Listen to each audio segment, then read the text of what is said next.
What's up, gamers? Welcome back to another video. In today's video, we're going to be breaking down how to actually improve in Rainbow Six Siege.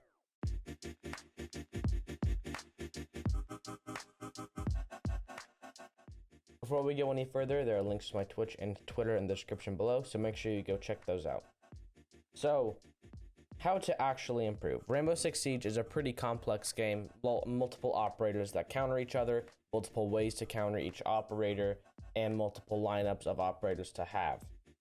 The main way, my favorite way, and I think the best way to actually improve, we're not talking about ranking up, we're trying to improve, is by recording yourself play.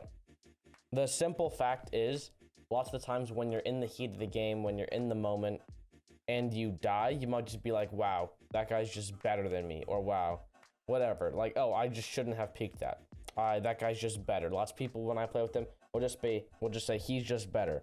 When in reality, if you record your gameplay, you watch it back, and you actually analyze it over and over and over, looking at each decision you made to put you in that position. Like, oh, if I had rotated up the stairs at this point, if I had moved to the other side of the doorway, if I had droned, if I had saved a smoke grenade, whatever it may be, you will actually understand what you did wrong and understand how to fix it. And that's how you improve in this game. That's how you improve in anything. Not making the same mistakes over and over. I've done a lot of VOD reviewing, mainly for competitive, but usually I can tell when I die, like how I died. Mainly for me, it's over peeking. That's what I feel like a lot of people do, especially when it's a bad situation to peek. Sometimes peeking does work out, but if you're trying to peek, like you're on cafe, you're in cocktail trying to peek cigar, and you have the SMG-11 and you're trying to peek a Zofia, who most likely has an ACOG, that's just not a smart opportunity, not a smart idea. Same with peeking outside windows. So VOD reviewing is very important for improving, seeing what you did wrong and how you can not make that same mistake and hopefully get the win when that situation presents itself again. Well, speaking about like how I died with not using a smoke grenade and whatnot, utility is very important because what a lot of people underutilize are their drones. People think, oh, let me just find where the objective is, find what operators they have, and then, oh, well, doesn't matter. I don't need to drone anymore. When in reality, droning is probably the most important thing in this game. Because you can't, for example, people might say it's, oh, breaching the wall, it's getting kills. But droning literally gives you free kills if you can find out where the people are and coordinate with your team to pinch where that player is and then get the kill without throwing your life or throwing your teammate's life. Speaking of teammates, if you want to try your best, this is more of a rank tip. To actually rank up, you need to have a stack. I recommend 3 people counting yourself. Any more than 3 is good. Duo queuing is okay, but you can always get those teammates that are like, oh, we should go mining and train first on cafe.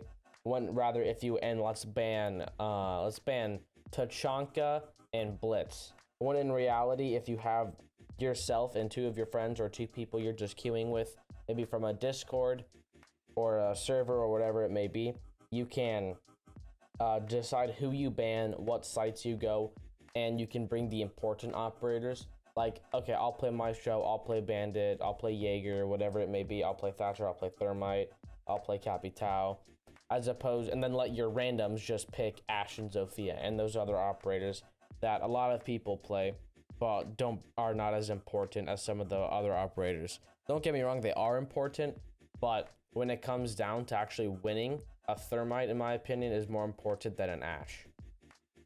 So that's about rank stacks, and then just mechanics in general. This will also come with VOD review, seeing how you died. Like, oh, I just completely whiffed. I was leaning the wrong way. I shouldn't have peeked that way. That just comes from VOD reviewing as well, but also improving your mechanics, going into a T-hunt, going into a custom game, just practicing your movement, your aim more and more and more until you become more comfortable and you actually can consistently get the kill. For actually improving in this game as well, you need to have a certain mindset. You have to play to win and not play not to lose. And you might think, well, if you're playing not to lose, you're playing to win. When in reality, when you're playing to win, you're more confident. You're like, okay, You're more dialed in, you're more focused. You're mainly thinking more proactively than reactively. Because if you're playing not to lose, it's like, oh, my teammate died. I have to do this. You start panicking, you start thinking, okay, how can I not lose? When in reality, if you're thinking to win, you're already thinking 2 steps ahead. Well, if my teammate dies, I would have to rotate here to hold this crossfire so they can't push in and plant. Rather than, oh, I gotta stay alive. I need to save my KD, which a lot of people I feel like do, which is stupid. So I'm gonna sit in this corner and hope they don't push through this door and just hold this angle. Speaking of teammates, there are teammates you want to have and teammates you don't want to have. This might come off as obvious, but I feel a lot of people are just, oh, I need to play with somebody, so I don't care who it is. When in reality, the people they decide to play with are toxic, auto-lock Ash and Doc, yell at them, think they're better, make fun of them when they lose. When in reality, those are not the people you want to be surrounding yourself with anything in life. You want to surround yourself with people who are at your near skill level or better than you, but people that are also different. Like if you auto-lock Thermite and Smoke, you don't want to queue with 2 other Thermite Smoke mains. You want to try and get a Capitao and a Maestro main, and maybe somebody who plays like Ash and Jaeger, because that is useful. That is something that people need. That's why pro teams play Jaeger almost every single round, if not every single round. So I highly recommend, and let's not just like, oh, get more friends. When in reality, yes, that's kind of what it is, but it's a lot easier said than done. What I recommend doing is going into Discords, whether it be the Rainbow Six Discord, CCS Discord, content creators Discord. I don't know. This is mainly for PC. I don't know ways to find people on PS4. I'm sure there are websites, and maybe even in these Discords as well. You can say, hey, I'm on Xbox, I'm on PS4. I'm looking for people to play with. I'm this rank. Please have this type of mindset. Let's get some dubs, you know? So that's what's important with surrounding yourself with positive-minded people who are also trying to better themselves and not just play for a title. What I find a lot of people do is they play for titles, which is mainly like just playing for a rank. It's okay to have a goal, like I want to hit Plat 3, I want to hit Plat 2, but only playing to hit that rank is not a good mindset to have. Surrounding yourself with people who are at that rank or above to carry you there, and then when you play by yourself, you are much worse than that rank. So let's say I'm like gold 2 and I want to hit Plat 2, right? That's a pretty big gap. Let's say I have a few friends that are Plat 2, Plat 1, Plat 3, let's say in Plat. Okay, I'll queue with them and they'll just carry me to Platinum. Well, then I'm thinking, oh, I'm Plat, I'm good now. I'm a cool kid, you know? But rank does literally mean nothing. The amount of MMR or ELO you have is completely worthless. And then your friends aren't on one day and you play in your Plat 2 ELO lobby and you're complete buns. You go 0-7. And the reason for that is you've tried to take a shortcut. You haven't actually done some of the steps in this video to actually improve. You've just tried to improve your rank, not your actual player. There are pro players that are literally gold and some of the best players in the world. It does not matter, your rank does not matter. Once you stop thinking your rank matters, you will start improving a lot more because you will play a lot more. You will get into lobbies with a lot of different skill gaps.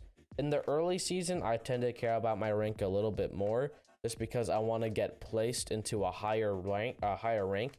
But once I'm kind of stall out in that rank, I'll play as many games as I want, solo queue, duo stack, whatever it may be, not trying to win as much. And if I'm playing with some friends who want to win, that's fine. I will try my best to win. But if I'm not, I'm playing operators that I might not be the best with, trying to improve, trying new angles, trying new strategies, whatever it may be.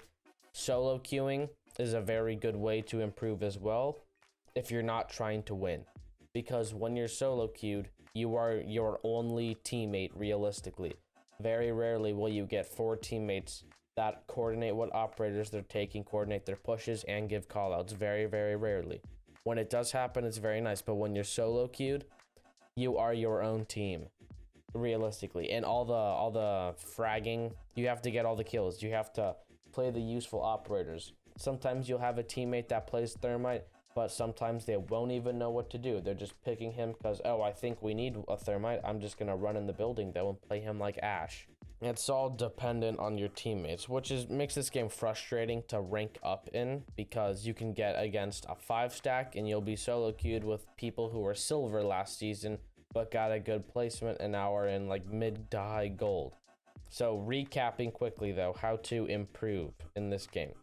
VOD reviewing, which is basically just record your gameplay, study how you died, all the choices you made to put you in that position where you died, and figuring out what you could have done differently to not make that mistake again and again. Using your utility, mainly just like droning, as I feel the biggest mistake people don't do is not drone enough, which can literally net your team free kills if you find out where people are and your team can push together and trap them. Speaking of teams, if you're trying to rank up, do not play in a stack of less than 3 people. Have you and 2 friends, so you can ban the operators, you can pick your bomb site, you can take the important operators like Thatcher, Thermite, Capitao, whatever it may be. Improve your mechanics, like your aim, your movement. This comes with VOD reviewing, seeing how you died. If you just completely whiffed, or you leaned the wrong way, or you kind of swung the corner awkwardly, work on that in custom games, terrorist hunt, or just throughout the game.